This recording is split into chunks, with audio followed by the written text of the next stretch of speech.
En ce qui concerne donc, ce livre, il m'a fallu un temps assez important et je dois dire que même d'ailleurs, on discutait tout à l'heure de Moule-Henri, même lui, il ne pensait pas qu'un tel sujet pouvait être suffisamment consistant pour déboucher sur un doctorat.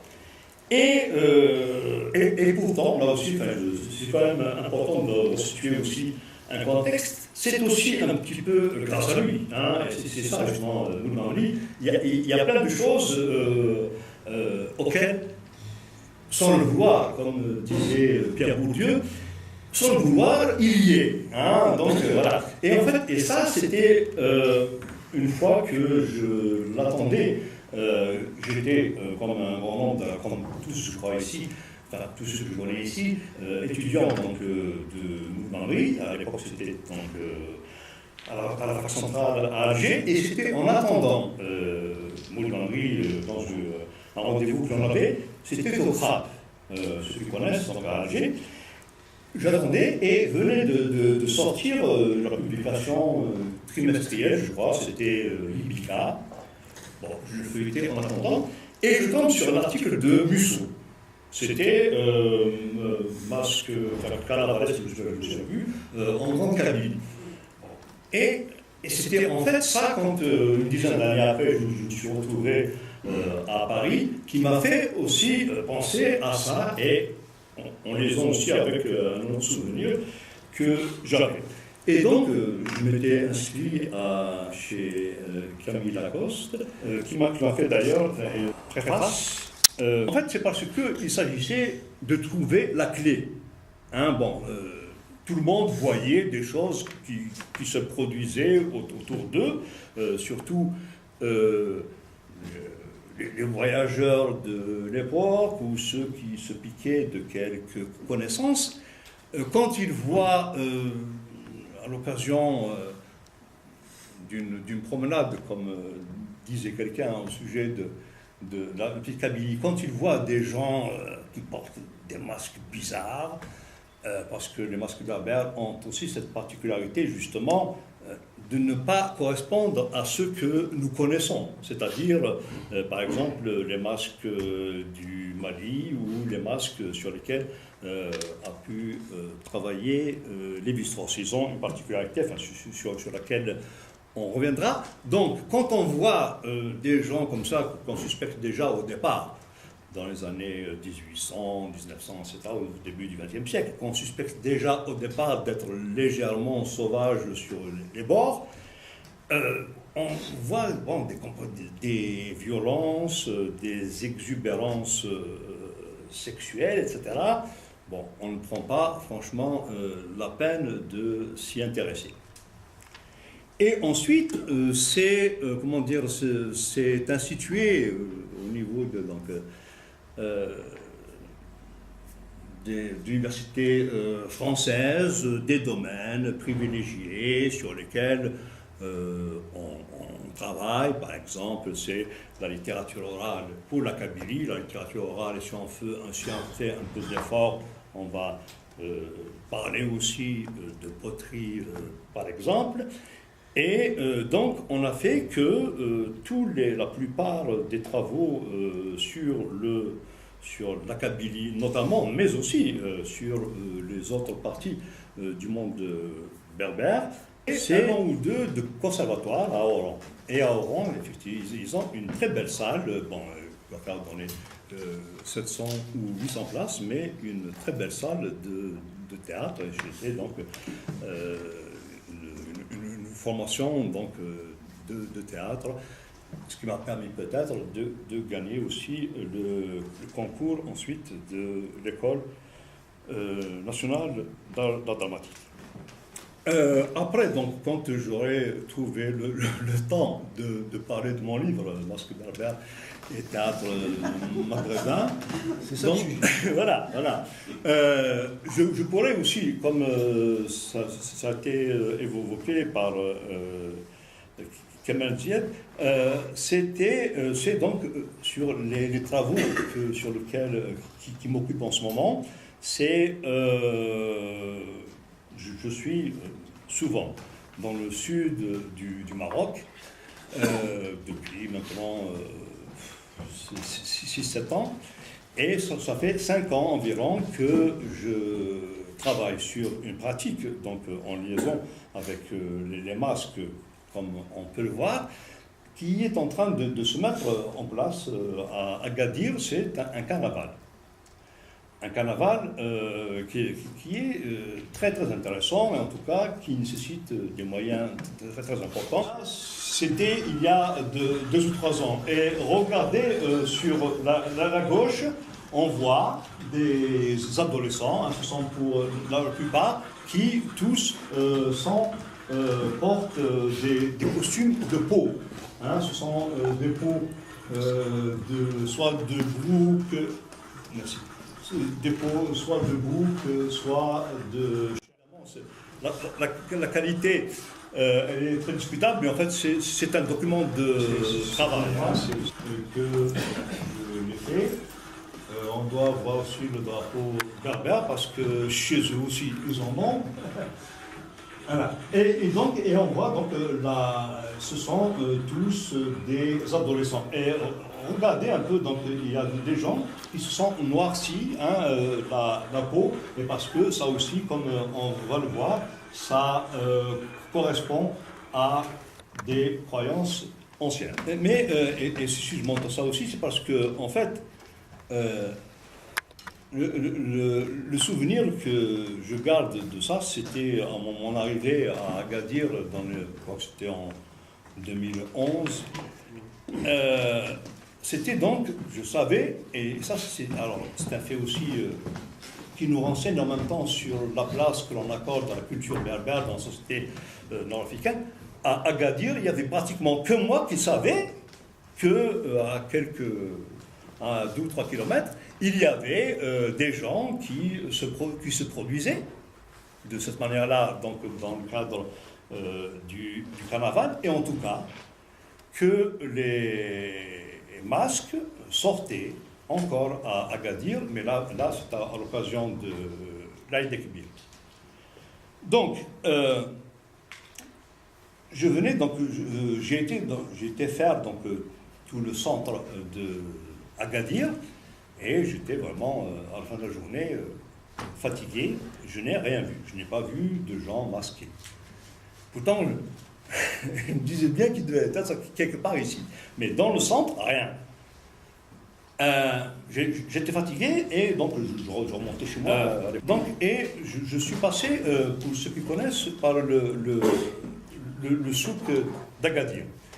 En arrivant un petit peu à la hauteur de la 4e porte, il faisait sombre. J'entends des bruits qui venaient d'une maison en face, des enfants qui pleuraient, des rires d'hommes, des bousculades, etc. Et je voyais un groupe d'individus habillés bizarrement dans l'obscurité quitter cette maison et s'engouffrer dans une autre. Et là, je me suis dit, mais ça, c'était ça que je venais chercher. Et c'était effectivement des gens masqués, à l'occasion de l'Aïd el-Kébir, donc qui sortaient donc d'une maison pour aller se montrer dans une autre. Donc là, c'était le matin du lendemain de l'Aïd. Pour ceux qui connaissent Agadir, ça se passait devant la porte de Souk Isselman, le souk au poisson. C'est à côté de la gare routière. Et là, on voit des enfants, enfin des adolescents en train de s'affairer autour de peaux de chèvre ou de bouc. Alors, ils sont en train soit de les découper, soit en train de les coudre, et c'est avec ça qu'ensuite ils vont faire les peaux dont ils s'habillent, que nous avons vu dans le carnaval. Et en fait, donc, ces peaux-là, elles font partie donc, du rite sur lequel je travaille, mais ça, bon, ça m'a amené à parler un peu du carnaval berbère de Agadir.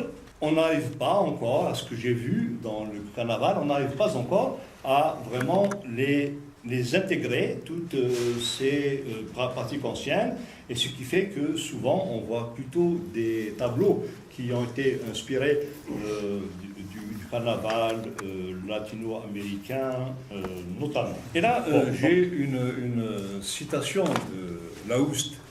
C'était au début du XXe siècle, qui disait « Abstraction faite des personnages déguisés en fonctionnaires du Marzen, vizir, caïd, qadi, et ceux qui mettent en scène des Européens, officiers de renseignement, médecins, ambassadeurs ou touristes, le nombre de types carnavalesques est relativement restreint. Et fait curieux, ces types se retrouvent être partout les mêmes, de Tripoli à Tanger.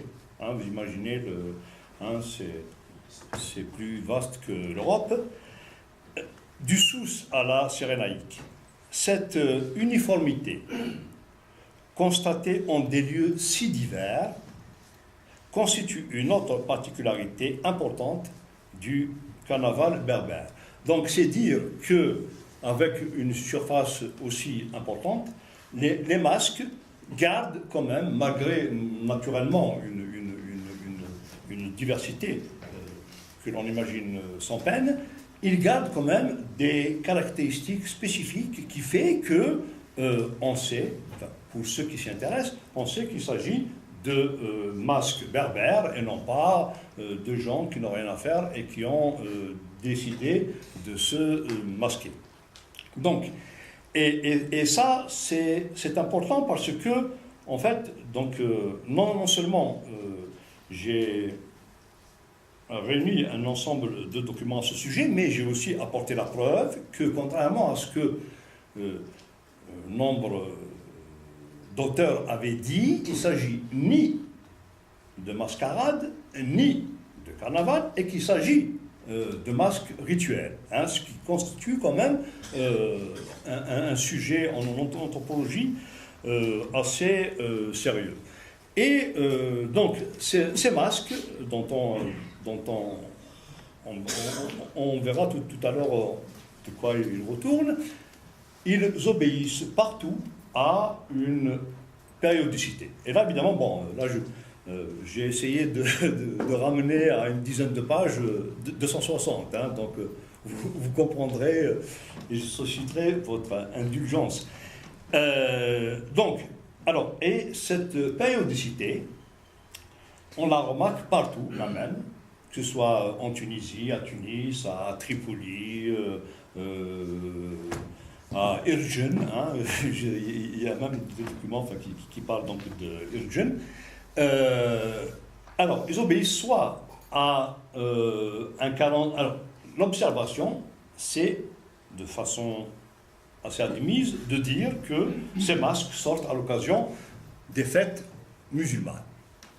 D'où certaines personnes qui se sont précipitées sur cette interprétation-là, je pense notamment à mon ami Hamoudi, qui est un spécialiste marocain, qui a rattaché donc les masques berbères à des pratiques plus ou moins orientales, des croyances, etc., que j'aborderai si vous le demandez ou si j'ai le temps. Donc, ces masques sortent à l'occasion de fêtes religieuses musulmanes, tel que ça a été observé. Sauf qu'on sait tous que les fêtes musulmanes ont ceci de particulier, qu'elles font le tour du calendrier. Ce qui fait que quand les masques berbères sortent, par exemple, à l'occasion d'un mariage, comme ça se fait soit en Kabylie, soit à Blida, et là, je fais référence aussi à Desparmé, et qu'à ce moment-là, il y a l'Aïd Kbir ou l'Ashura, etc., l'observateur qui arrive, il dit, tiens, c'est l'Ashura, et il y a des masques. Alors qu'en fait, ce sont des masques qui sont très anciens et que l'on voit apparaître soit à l'occasion de Inayr, par exemple chez les Djibala du Maroc, comme pour reprendre Laoust, ou alors il y a le docteur Marchand, enfin, qui a fait aussi des travaux, qui a fait une publication, un article sur les masques en Kabylie. Et lui dit c'est la fin de l'automne et non exactement l'Ashura, qui est, comme on le sait, la fin de l'hiver. Hein. Voilà, donc, ceux qui connaissent, ils vont perdre leur latin, parce que ça n'a rien à voir ni avec la fin de l'hiver, ni avec l'Ashura, et d'ailleurs, c'est ça. Et c'est vrai que les masques berbères sortent aussi à l'occasion de Inayer, qui est, comme chacun le sait, le nouvel an berbère. Et donc, ils sortent à la fois donc, à l'occasion du Nouvel An berbère et ils sortent aussi à l'occasion de certaines fêtes en liaison avec des pratiques agraires. Parce que à l'époque, la société berbère, c'était surtout ça. Ils étaient intimement liés avec la terre. Et c'est vrai qu'ils le redeviennent un peu, mais pour une autre raison.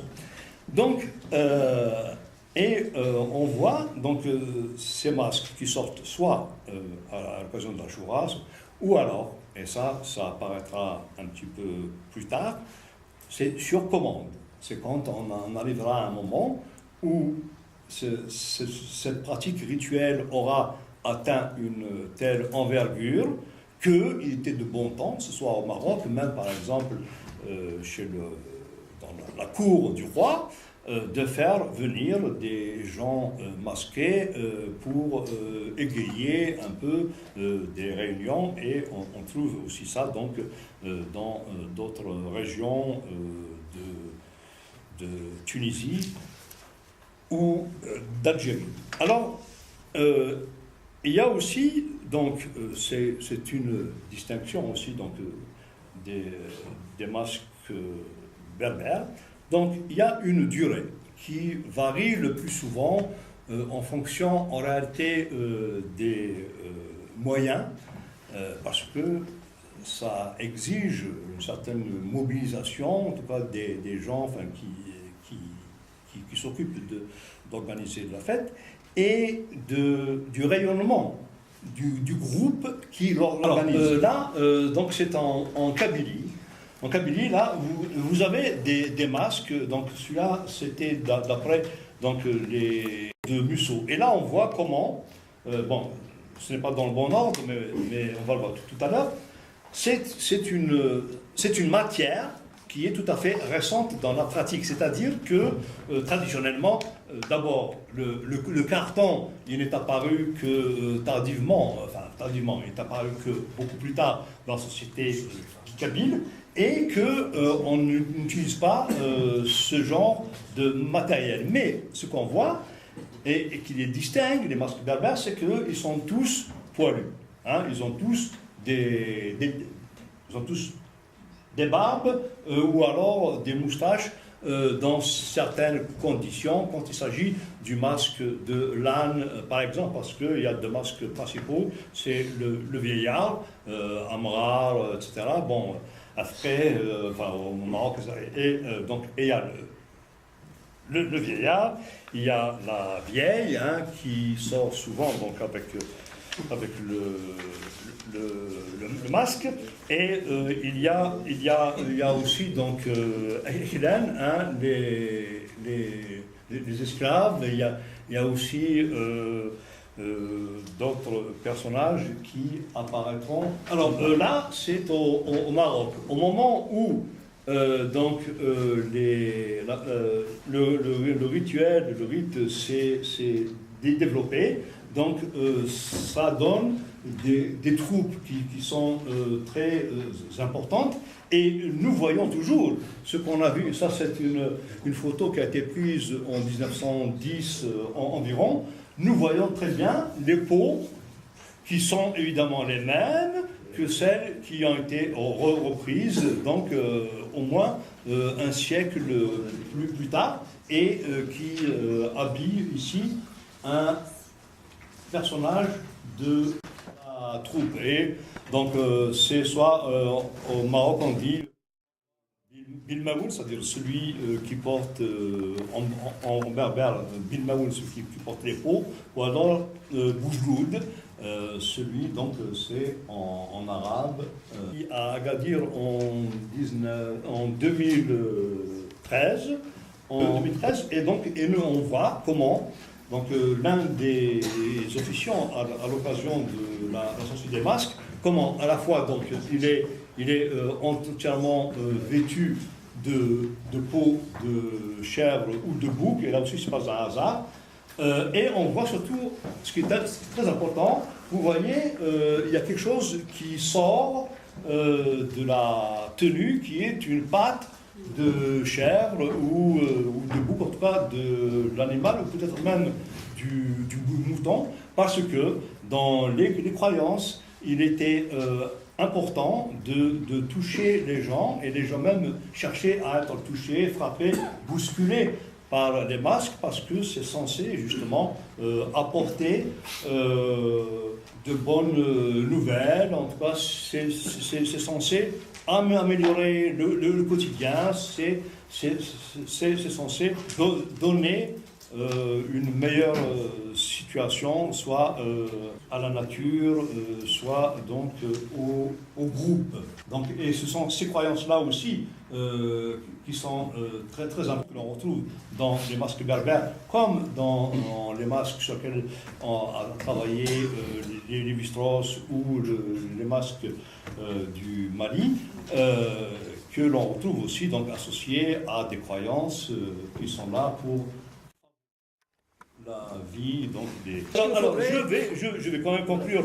Et là, bon, c'est effectivement, je te remercie de m'avoir donné cette occasion. Et c'est pour montrer comment, justement, cette pratique a évolué vers le théâtre, contrairement à tout ce qui a pu être dit en ce qui concerne le masque, en ce qui concerne le théâtre, soit algérien, soit marocain, soit tunisien, que l'on associe arbitrairement et de façon tout à fait fantaisiste à ce jour où un Égyptien avait traduit une pièce de Molière en Égypte. C'était vers la fin du 19e siècle.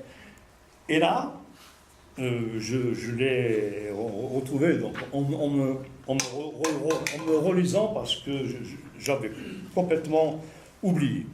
Alors, ça, c'est une observation qui date de 1858, qui a été faite sur une plage à côté de Constantine, en tout cas dans le Constantinople.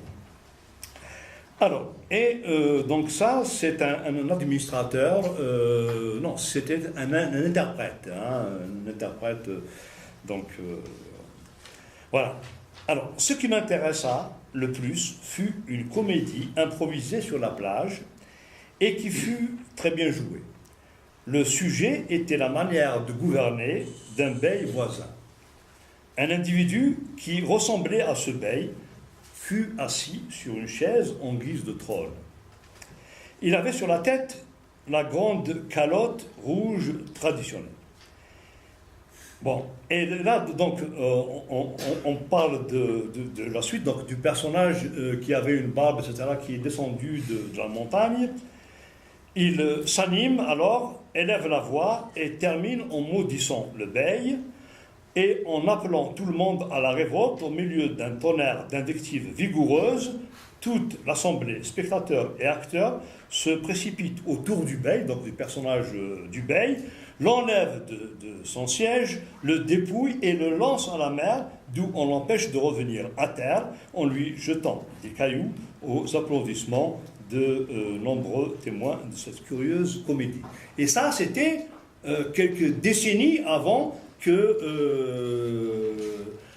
Égyptien traduise donc cette... Et tout ça a disparu, en tout cas on ne s'est pas intéressé, toute la littérature que vous pouvez voir, pour situer le théâtre algérien, marocain, tunisien, ils rattachent tous à cette traduction arabe, alors qu'il y a eu toute une tradition, donc sur laquelle j'ai travaillé, et qui a été complètement ignorée. Voilà, donc je terminerai ça provisoirement, comme ça. Merci, Mohamed. Bon, le travail que tu as réalisé est tellement riche qu'il mérite plutôt une conférence.